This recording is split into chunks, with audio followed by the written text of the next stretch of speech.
What can we do to get more capital to entrepreneurs in low-income communities? CDFI Microlenders have a long history of providing loans at a size and interest rate that is affordable for entrepreneurs of color and women entrepreneurs.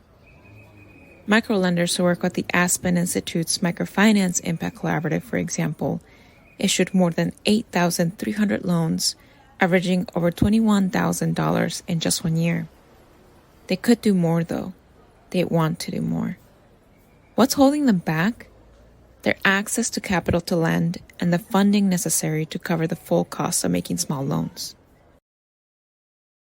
A big advantage of providing lending capital to small businesses instead of grants is that the funds can be recycled. As soon as an entrepreneur repays their loan, the lender can take those funds and lend them to another entrepreneur over and over. The same dollars can help support dozens of businesses.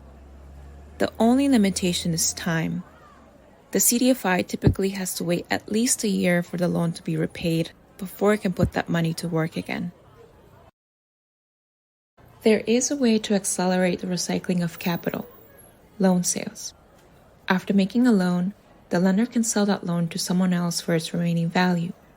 The CDFI gets the capital back right away and can then make a new loan faster than they would have if they'd held the loan for the full term. This approach is common in other areas of the financial markets.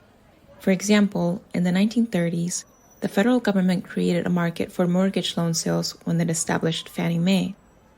Many low and moderate income families can now get affordable mortgages because that program radically increased the ability of local lenders to sell loans. Unfortunately, there is no similar market for microbusiness loans, and that continues to limit how much capital is available to entrepreneurs of color. The absence of a reliable buyer for microloans, like Fannie Mae for mortgages, means that few CDFIs sell their microbusiness loans today. Finding buyers, matching CDFI's portfolios and buyer needs, and doing so in a way that keeps transaction costs low all require specific expertise. CDFIs don't have the time or experience to do that on their own. That's where the Entrepreneur-Backed Assets Fund come in. The EBA Fund is a market maker for microloans, co-designed with 6 of the largest CDFI microlenders in the United States.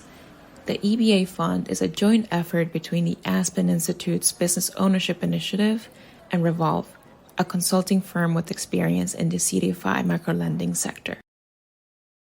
Here's how it works.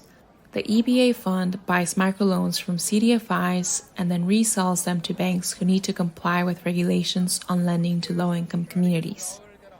The CDFIs continue to service the loans and support the local businesses. The entrepreneur can count on a trusted partner being there.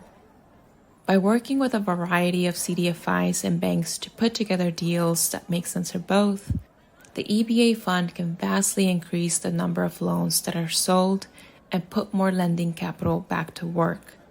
The EBA Fund has the expertise to efficiently handle a large volume of loan sales. A market maker like EBA Fund makes loan sales efficient enough to scale and return capital more quickly to CDFI microlenders, who can then make more loans faster to entrepreneurs in low-income communities. Loan sales can address one of the most important barriers to getting capital to women and entrepreneurs of color. The EBA Fund provides the infrastructure, access to capital, and reliability that CDFI microlenders need to manage their portfolios and scale up lending to small business owners. To learn more, visit the Aspen Institute Business Ownership Initiative and the EBA Fund to discover ways to have a positive impact on low-income communities of color through entrepreneurship.